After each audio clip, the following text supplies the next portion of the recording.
Salut à tous, j'espère que vous allez bien. On se retrouve aujourd'hui pour une nouvelle vidéo. Dans cette vidéo, je vais revenir sur l'effectif du FC Barcelone après la fin du mercato qui a eu lieu hier soir à minuit.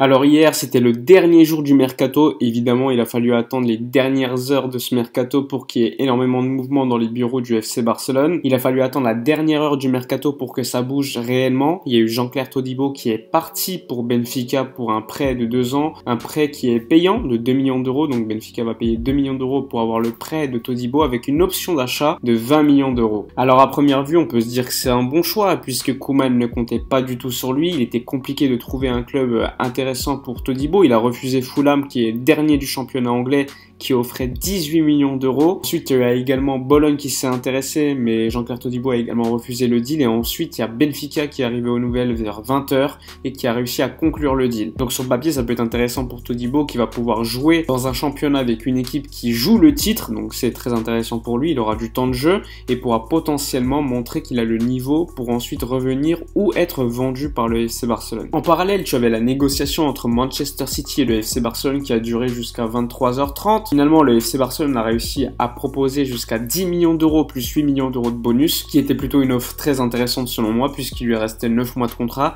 Finalement, Manchester City a refusé, considérant qu'il voulait 20 millions d'euros, et donc 2 millions d'euros d'écart entre l'offre du Barça et ce que demandait Manchester City. Et donc le deal a capoté, le Barça se retrouve sans défenseur central nouveau pour suppléer le départ de Todibo en prêt, ou encore l'absence d'Umtiti. À voir si le Barça va revenir sur Eric Garcia durant le mercato d'hiver. Et sinon, il viendra de manière gratuite lors du mercato d'été prochain. L'autre deal qui était attendu, c'était Memphis Depay, mais l'Olympique Lyonnais a reçu vite une communication du Barça lui disant que le Barça n'allait pas signer Memphis Depay malgré la baisse de 5 millions d'euros effectuée par l'OL qui attendait 20 millions d'euros plus 5 millions d'euros de bonus au lieu des 25 millions d'euros plus 5 millions d'euros de bonus attendus initialement. Le Barça n'a pas pu l'acheter pour une simple raison, c'est qu'Ousmane Dembélé a refusé d'aller à Manchester United. Sinon, le Barça a fait un autre deal, il concerne le Brésilien Rafinha qui n'était pas dans les plans de Koeman. Le Barça a montré encore une fois leur incapacité à vendre un joueur de manière efficace. Alors certes, il lui restait qu'un an de contrat, il est parti gratuitement avec 3 millions d'euros de bonus et 35% à la revente pour le Barça,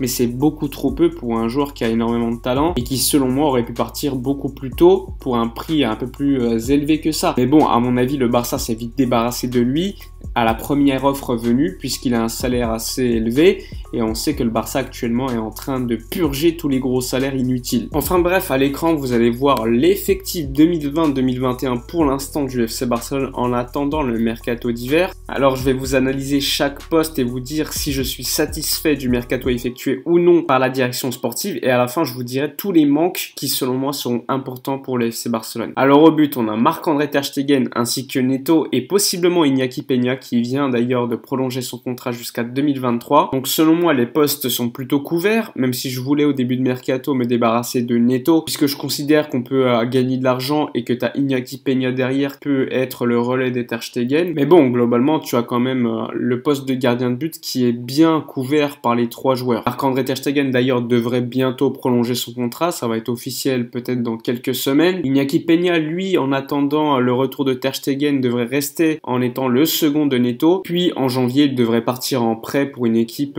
plutôt intéressante. Ensuite, concernant les latéraux à droite, on a Sergiño Dest ainsi que Sergi Roberto. Alors selon moi, recruter Sergiño Dest a été un très bon choix. C'est un joueur qui a certes que 19 ans, mais par contre je reste assez mitigé avec Sergi Roberto qui n'a rien montré déjà depuis quelques années à ce poste. Et pour moi, recruter Sergiño Dest c'est intéressant puisque c'est un potentiel, mais il doit pas être un titulaire dans un Barça sain. Mais Sergi Roberto est si moyen que Sergiño Dest devrait, selon moi, passer titulaire. Donc, selon moi, le poste de latéral droit, on n'a aucune certitude. En tout cas, à court terme, espérons juste que Sergiño Dest performe durant la saison et s'installe durablement à ce poste. Mais si on se met à J+1 après le mercato, personnellement, je reste quand même assez inquiet concernant le poste de latéral droit. Ensuite, en défense centrale, on a Clément Lenglet, Gérard Piqué, Araujo, Umtiti.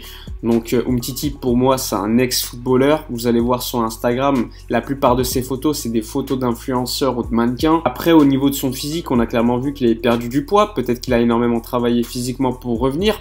On verra bien, mais pour moi, Umtiti, pour l'instant, c'est pas du tout une certitude. Ça devrait être même le 4e défenseur central du FC Barcelone. Ensuite, tu as Araujo qui est très jeune, mais qui n'est pas une certitude non plus à ce poste. Il doit clairement s'améliorer au niveau de la relance. Ensuite, tu as Clément Lenglet et Piqué qui sont des défenseurs centraux plutôt intéressants. Mais après ce qu'on a connu en Ligue des Champions, pour moi, ça peut clairement faire le taf en Liga, mais en Ligue des Champions, je me pose des questions. Pour moi, il manque clairement un défenseur central confirmé dans cette équipe. Ensuite, concernant les latéraux à gauche, on a Jordi Alba et Junior Firpo. Alors, Jordi Alba avait bien commencé le championnat d'Espagne avec ses 2 premiers matchs très intéressants. 3e match un peu moins en vue. C'est une équipe de Séville très bien travaillée collectivement. On l'a vu moins monter. Il a fini par se blesser, donc 3 à 4 semaines d'absence. Donc, potentiellement rater le Classico, c'est une mauvaise chose pour le FC Barcelone. Du coup, on se retrouve avec Junior Firpo qui lui amène aucune certitude à ce poste, à un tel point qu'on pourrait envisager que Koeman installe Serginho Dest également au poste de latéral gauche. Donc si Jordi Alba est fit et nous offre des performances comme il nous a offert contre Villarreal ou le Celta Vigo, ça peut être très intéressant encore une fois en Liga. Après, en Ligue des Champions, j'ai encore des doutes. Il faudra voir comment s'organise l'équipe de Koeman sur le long terme. Pour l'instant, il est très difficile d'en parler, mais disons que pour l'instant, le poste de latéral droit est plein d'incertitudes et le poste de latéral gauche, il est incertain. Et tu as un joueur quand même comme Jordi Alba à gauche qui peut sur certains matchs être très intéressant, même si globalement sur une saison on peut le dire que parfois il passe à côté. Disons que pour l'instant le poste de gardien m'apporte des certitudes, le poste de latéral droit j'ai encore énormément d'incertitudes suite à Sergio Roberto comme titulaire ou encore Serginho Dest qui est encore très jeune. Le poste de défenseur central je sais à quoi m'attendre avec Piqué et Lenglet, mais attention qu'il n'y ait pas de blessure sinon ça serait très compliqué. Concernant le poste de latéral gauche c'est un peu comme la défense centrale, je sais à quoi m'attendre avec Jordi Alba, mais il faudrait pas non plus qu'il se blesse très longtemps. Ensuite, concernant le milieu de terrain, on a des joueurs comme Frenkie de Jong, Pjanic, Busquets, Coutinho, Aleñá, Riqui Puig et Pedri. Donc globalement, personnellement, je trouve que l'effectif au milieu de terrain est très intéressant, même si je déplore le fait que certains joueurs ne soient pas suffisamment utilisés. Je pense notamment à Riqui Puig qui est devenu un joueur de l'équipe première. Je n'ai pas non plus cité Mateus Fernandes qui n'a pas été encore présenté officiellement par José Maria Bartomeu, mais je pense pas qu'il va jouer énormément de matchs, donc je considère qu'il est derrière tous les autres. Sinon, quand tu regardes sur le papier, t'as Frenkie de Jong qui est un crack à ce poste, qui a été très bon contre Villarreal et le Celta Vigo et qui est passé un petit peu à côté contre le FC Séville. Ensuite, il y a Miralem Pjanic qui est un milieu très intéressant, qui est fiable selon moi, qui peut t'apporter énormément de choses. Je pense qu'à terme, ça sera lui qui sera titulaire et qui accompagnera Frenkie de Jong. Ensuite, tu as Busquets qui selon moi devrait s'installer comme un joueur de banc qui pourrait te dépanner sur des fins de match pour qu'il y ait plus de contrôle du ballon. On l'a vu très intéressant contre le Celta Vigo, contre Villarreal un peu moins, contre le FC Séville, pour moi il est passé à côté. Ensuite, tu as Felipe Coutinho qui est très intéressant depuis son retour de près du FC Bayern. Tu as Pedri qui enchaîne les minutes, même si je pense que Riqui Puig devrait passer devant lui assez rapidement si Koeman respecte ses paroles en disant que les plus méritants joueront. Tu as Aleñá qui n'a pas encore joué, donc globalement tu as un milieu de terrain plutôt intéressant sur le papier. On peut se poser la question, est-ce que ce milieu de terrain est plus solide que celui de l'année dernière? Pour moi, clairement. On se débarrasse de Rakitic, d'Arturo Vidal,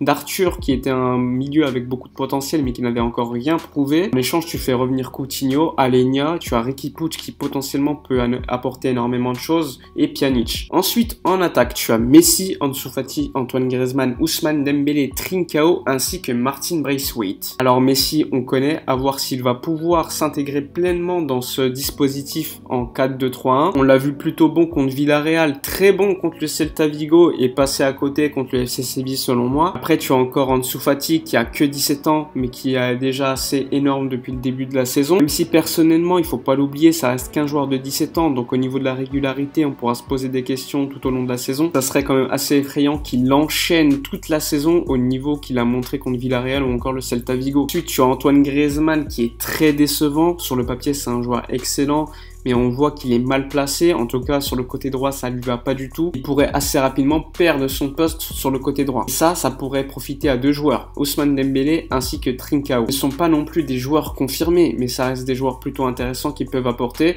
Et tu as potentiellement Coutinho qui peut également jouer en attaque. Et enfin, tu as Martin Braithwaite qui peut lui être le remplaçant en numéro 9 si l'équipe a besoin de passer en 4-3-3 et te faire reposer certains joueurs. Après, évidemment, quand tu regardes sur le papier, c'est une attaque plutôt intéressante. Mais bon, à part Lionel Messi, tu n'as pas une garantie certaine de performance de la part de ces joueurs. Et globalement, ça reste très intéressant. Tu as des jeunes joueurs comme Trincao, Ousmane Dembélé, Ansu Fati qui peuvent te sortir des grosses performances sur certains matchs. Tu as Antoine Griezmann qui est, je le rappelle, malgré tout, c'est un top 3 ballon d'or, même s'il ne le prouve pas du tout depuis son arrivée au FC Barcelone. Ensuite, tu as Lionel Messi, même si l'âge avance, ça reste Lionel Messi, il peut te sortir des performances exceptionnelles. On peut se poser la question, est-ce que l'attaque est meilleure que celle de l'année dernière? Alors on a perdu un joueur qui était très important au niveau des buts, c'est Luis Suarez. Selon moi, tu perds clairement au niveau du but, tu n'as pas de numéro 9, et en contrepartie, tu as une équipe beaucoup plus intéressante avec le ballon, puisque Luis Suarez avec le ballon, ça devenait cataclysmique, c'était très problématique pour le jeu du Barça. Alors si le Barça a un jeu très intéressant et que tu as des joueurs qui step up comme Ansu Fati, Dembélé ou autres,